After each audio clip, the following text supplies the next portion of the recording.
這茶葉是撿的呀？茶叶是。我看。到奥利它有几个？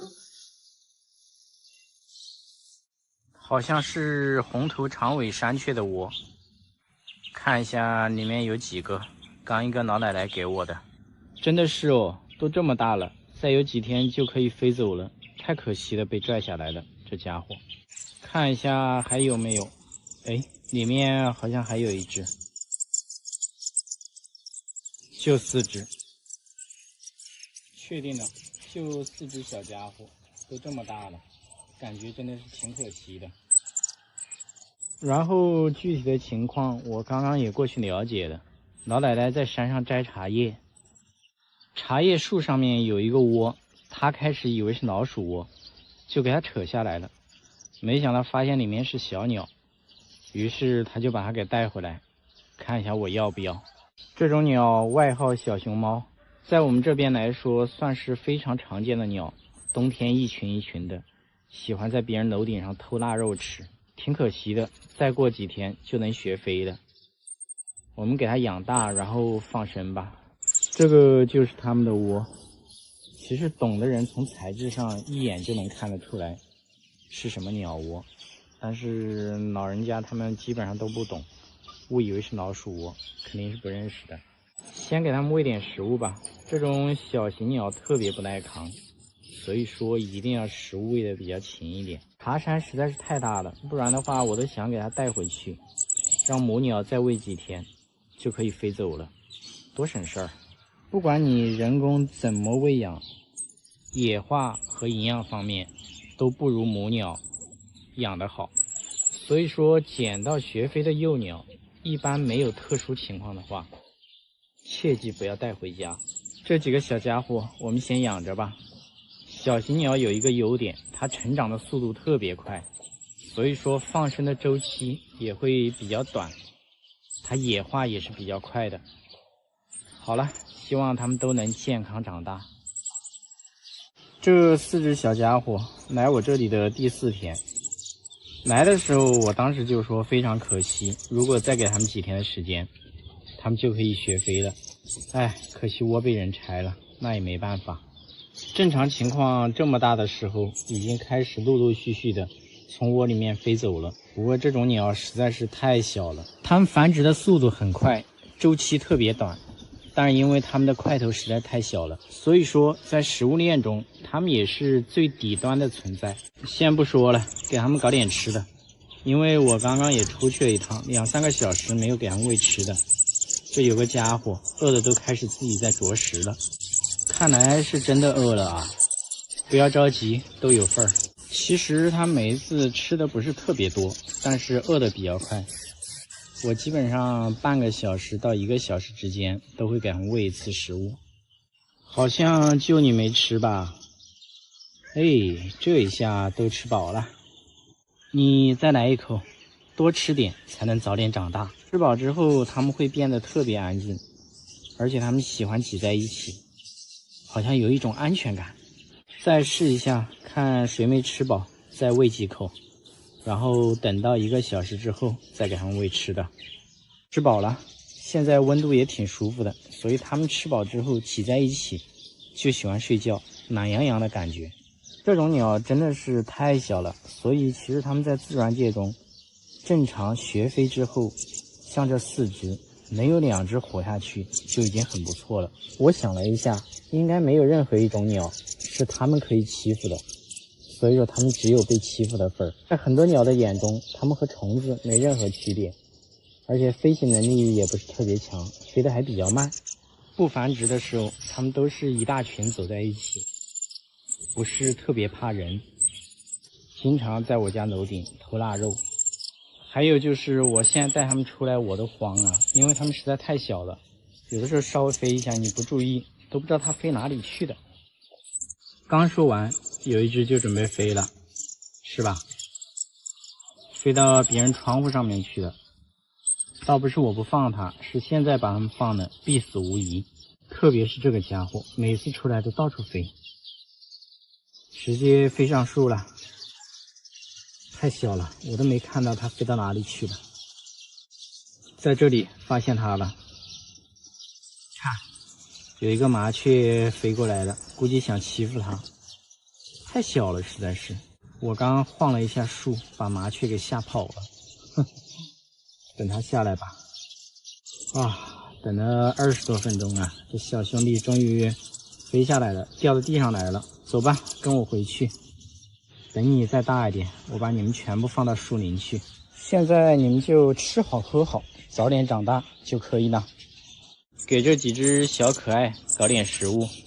這幾天我發現他們會自己啄食物之後，我都沒有餵過他們的，全部讓他們自己啄。這也導致他們和我越來越疏遠了。這也是一種好事，遠離人類才能活得更長久。這幾天也在讓他們適應戶外的環境，早點適應，早點放生。這種小型鳥野化起來是比較容易的，主要的問題是它太小了，出去天敌太多。不過這也是生物鏈裡面很正常的一個现象，我們不用過度操心。現在我每天會輪流帶他們4隻小家伙出來戶外活動，但是一次只放1隻，因為他們實在是太小了，稍微不注意，它可能飛一下就不知道去哪裡了。主要他們現在還沒有生存能力，所以說這個階段我們首先要保證他們的生命安全，再做其他的考慮。有一群雞現在已經盯上它了。這幾隻雞可能以為有一隻小螞蚱飛過來了，準備抓來。我記得我之前就和大家說過，在鳥的食物鏈裡面，塊頭越小，死得越快。所以說這幾隻小家伙，我帶他們出來放風熟悉環境的時候，我都是跟着他們的。等到差不多的時候，我就会把他們放到樹林裡面去，最多也就1個月吧。剛才它飛了幾圈，我都以為它掉到池塘裡面去。我都準備下池塘救它了，還好沒掉下去，它自己可以飛上來這個位置。哎，這不就上來了嗎？這個時候我們跟着它是要跟着它，但是不用過度保護，只保護它的生命安全。前幾天有粉絲跟我說，讓我把這幾隻養着，不要放生了，因為這家伙實在是太小了，出去之後誰都打不過。其實我們沒必要過度憂慮這個問題，因為野外這種鳥也生活得好好的，對吧？食物鏈很正常的。如果說它出去被其他的鳥吃的，那是食物鏈很正常的，那也是它的命運，我們不用過度擔心。所以我必須要把它們給放了。現在最麻煩的事情就是要一只一只的帶它們出來溜達，關鍵是只要它一飛，總有幾只雞以為發現了好吃的。特別這一只小母雞，越說越囂張，早晚把你給煲湯了，你等着。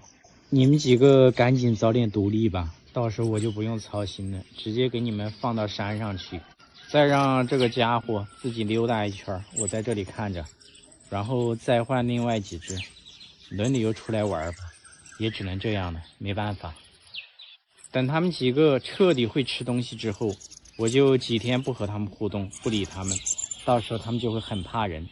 這種小型鳥繁衍的速度是特別快的，每天都要輪流帶幾隻張飛鳥出來適應環境。每次出來之後，這個嘴巴呀都沒停過，特別是單獨帶一隻出來的時候，他們對同伴有一種依賴性，找不到同伴就會一直叫。一次性我也不敢多帶幾隻出來，有的時候出來就亂飛，找都找不到。這幾個家伙都挺活躍的，一出來都喜歡從這個樹枝跳那個樹枝，邊跳邊叫。這兩天我發現他們開始有點反野了，只要是我一伸手，他們就跑了。再試一下，我慢慢的靠近他，是我們是老熟人呢，真的是一點面子都不給我，特別是吃飽的時候，非常怕人。這個畫風轉的讓我有點猝不及防。剛我跳到池塘裡面來，把它給救起來了，我的襪子都沒來得及脫。這家伙剛剛被那只該死的鴿子一翅膀拍到池塘裡面來了，還好我速度比較快，它應該是沒有嗆到水。本來我打算回家拿網過來把它撈起來的，想想時間來不及，就直接鞋子脫了跳下去的。這真的是剛剛有多可愛多呆萌，現在就有多狼狽多醜。只要是沒嗆到水，基本上啥事兒都沒有。現在溫度挺高的，曬一下就好了。這個太陽太大了，我在這裡曬着招架不住啊，把它關起來，最多曬10分鐘就可以了。真的也就10多分鐘，它的羽毛就已經干了，這速度比我想象的還要快。是不是有人都覺得這已經不是同一只鳥了？剛從死亡邊緣把它給拉回來，現在羽毛干了，我感覺它又要開始嘚瑟，又要開始飛了。剛說完它就飛上樹了，正在抖羽毛嘞，可能裡面的羽毛還有一些沒有乾。所以說这就是每次为什麼我只帶一隻出來，這鳥有點費命了，不是費它的就是費我的，風險係數很高。最近正在學吃，所以飛上樹了，有一些小蟲子啊、螞蟻啥的，它們都會啄一下。它現在正在樹上啄，差不多嘍，也要把它給帶走了。這費命的鳥，應該也餓了吧？走，帶你去找你的兄弟姐妹。這一群待在一起，嘰嘰喳喳的，更吵。給他們搞點吃的。現在已經不用把食物餵到他們嘴裡了，都會自己啄，所以說離放生又近了一步。就是這每天輪流帶他們出來是一件很頭痛的事兒啊。還好只有4隻，這種鳥比較高產，一窩7、8個很正常。掉到水裡去的那個家伙剛剛躲在後面，這一會兒也餓了，也出來吃東西了。好了，明天繼續。每天都要輪流帶幾隻張飛鳥出來適應環境。每次出來之後，這個嘴巴呀都沒停過。特別是單獨帶一隻出來的時候，它們對同伴有一種依賴性，找不到同伴就會一直叫。一次性我也不敢多帶幾隻出來，有的時候出來就亂飛，找都找不到。這幾個家伙都挺活躍的，一出來都喜歡從這個樹枝跳那個樹枝，邊跳邊叫。這2天我發現他們開始有點反野了，只要是我一伸手，他們就跑了。再試一下，我慢慢的靠近他，是我們是老熟人呢。真的是一點面子都不給我啊，特別是吃飽的時候，非常怕人。這個畫風轉的讓我有點猝不及防。剛我跳到池塘裡面來，把他給救起來了，我的襪子都沒來得及脫。這家伙剛剛被那隻該死的鴿子一翅膀拍到池塘裡面來了。還好我速度比較快，他應該是沒有嗆到水。本來我打算回家拿網過來把它撈起來的，想想時間來不及，就直接鞋子脫了跳下去的。這真的是剛剛有多可愛多呆萌，現在就有多狼狽多醜。只要是沒嗆到水，基本上啥事兒都沒有。現在溫度挺高的，曬一下就好了。這個太陽太大了，我在這裡曬着招架不住啊，把它關起來，最多曬10分鐘就可以了。真的也就10多分鐘，它的羽毛就已經乾了，這速度比我想象的還要快。是不是有人都覺得這已經不是同一只鳥了？剛從死亡邊緣把它給拉回來，現在羽毛乾了，我感覺它又要開始嘚瑟，又要開始飛了。剛說完它就飛上樹了，正在抖羽毛嘞，可能裡面的羽毛還有一些沒有乾。所以說這就是每次為什麼我只帶一隻出來，這鳥有點費命了，不是費它的就是費我的，風險係數很高。最近正在學吃，所以飛上樹了，有一些小蟲子啊、螞蟻啥的，它們都會啄一下。它現在正在樹上啄，差不多嘍，也要把它給帶走了。這費命的鳥，應該也餓了吧？走，帶你去找你的兄弟姐妹。這一群待在一起，嘰嘰喳喳的，更吵。給他們搞點吃的。現在已經不用把食物餵到他們嘴裡了，都會自己啄，所以說離放生又近了一步。就是這每天輪流帶他們出來是一件很頭痛的事兒啊。還好只有4隻，這種鳥比較高產，一窩7、8個很正常。掉到水裡去的那個家伙剛剛躲在後面，這一會兒也餓了，也出來吃東西了。好了，明天繼續。經過了一段時間的野化訓練，我發現這幾隻小熊貓鳥野性越來越強了。這個樹上有2隻，不過還需要一段時間的過渡期，所以離放生是越來越近了。我回家去拿點面包蟲測試一下它們。這裡還有一隻，現在只要手裡不拿東西，你一伸手，它馬上就飛走了，警惕性挺高的。給你送好吃的來了，有這麼嚴重嗎？都不敢靠近我了。其實它們也挺想吃的，只是這種小型鳥繁衍的速度特別快，要不是我手上的東西對它們還有點吸引力，你們以為它會過來嗎？不可能這麼愛我的。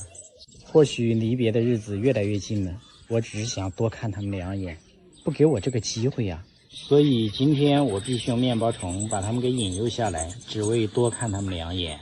即使我知道它們只是為了吃的，跟我沒有任何感情，這重要嗎？不重要，我願意做個舔狗，可以嗎？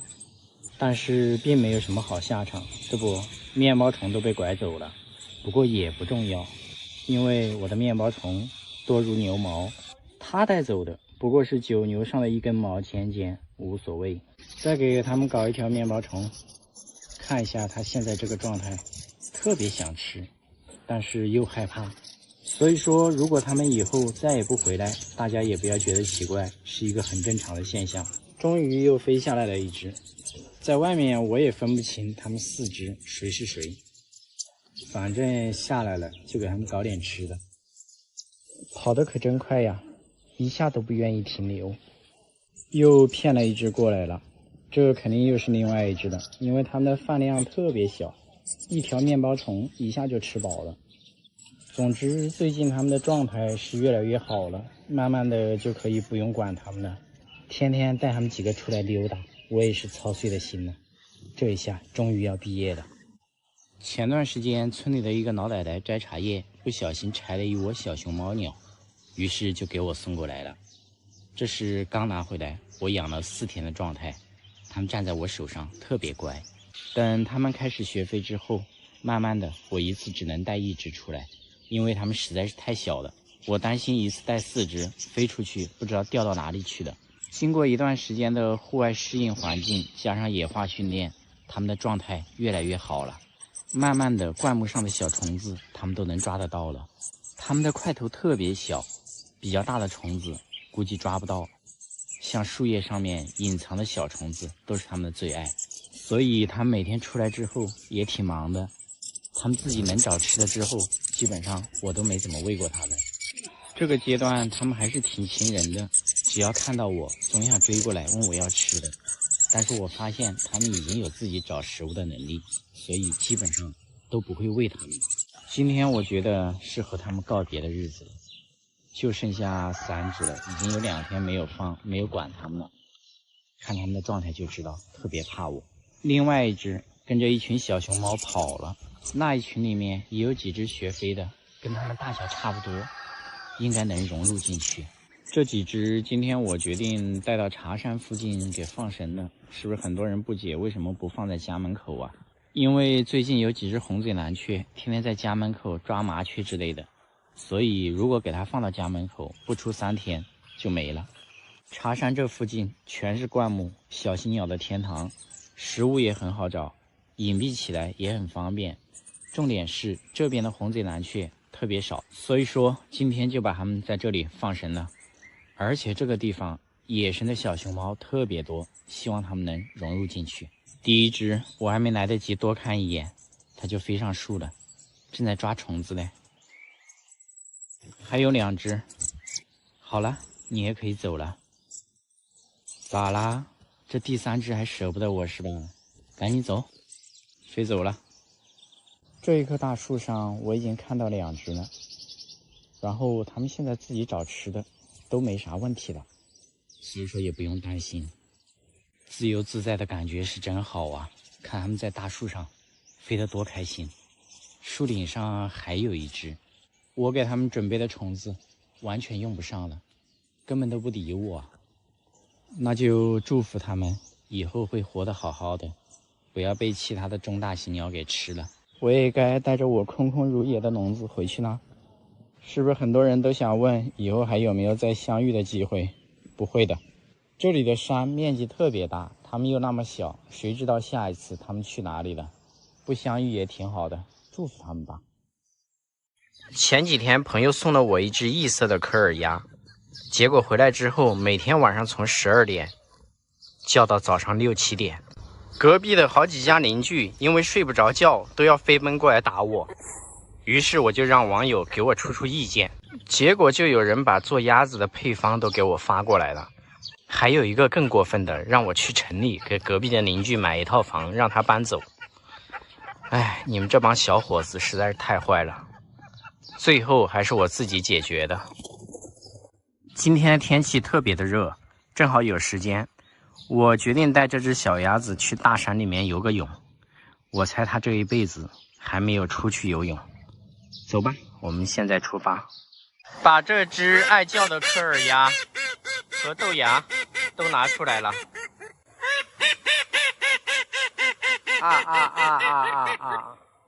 你跟豆芽感情有這麼好嗎？看不到豆芽，它就一直叫。而且我估計這個鴨子長這麼大以來，今天是第一次來到戶外，還能游個泳，幸福吧？馬上把豆芽放出来。你姐姐也带出来了，不要叫了啊！看一下，我把豆芽拿走，這只科爾鴨啥反應？看一下啊，它飛不飛過來？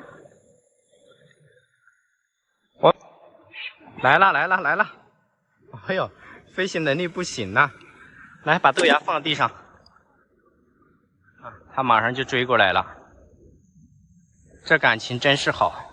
這個地方的水特別清澈，看一下，哇，而且特別涼快，這個季節過來太舒服了，好好玩吧。我把它帶到上面來了，豆芽在下面，看一下，又開始了，游過來了，好快的速度啊！看一下，這鴨子太可愛了。過來了，這只科爾鴨可能注定就是豆芽的小跟班，所以朋友把它送到了我的身邊，挺不錯的。看一下我在河裡面發現了什麼一只特別醜的小青蛙。這個地方的水太淺了，我決定把豆芽拿到上面去。我準備抓它的時候，它又翹着個屁股，我就給你按一下，看一下這個小鴨子過不過來啊？又開始叫，快上來！這個地方它上不來，特別着急，在這兒東張西望。慌不慌啊？快去吧！馬上就過去找豆芽去了。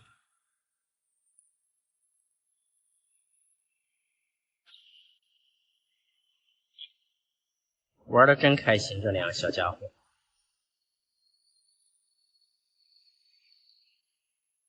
豆芽玩好了，自己鑽到箱子裡去了。看一下這個花鴨子，開始慌了。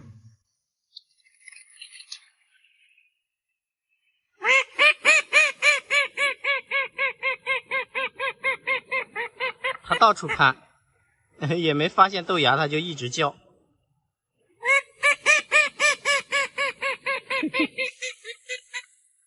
很多人不了解科爾鴨，覺得科爾鴨叫聲沒什麼，不擾民。它的穿透力特別強，所以隔着好遠都能聽得到。而且這種叫聲你聽久了，感覺特別煩躁，特別是當你睡着的時候。所以這就是鄰居投訴我的原因。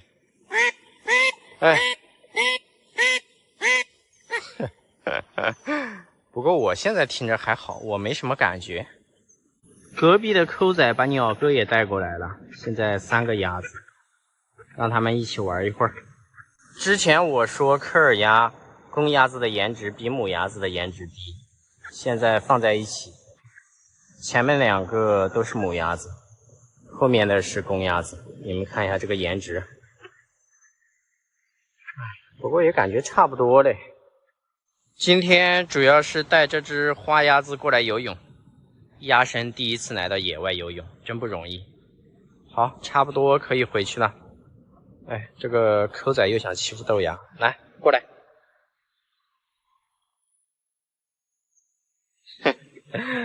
豆芽对他没兴趣。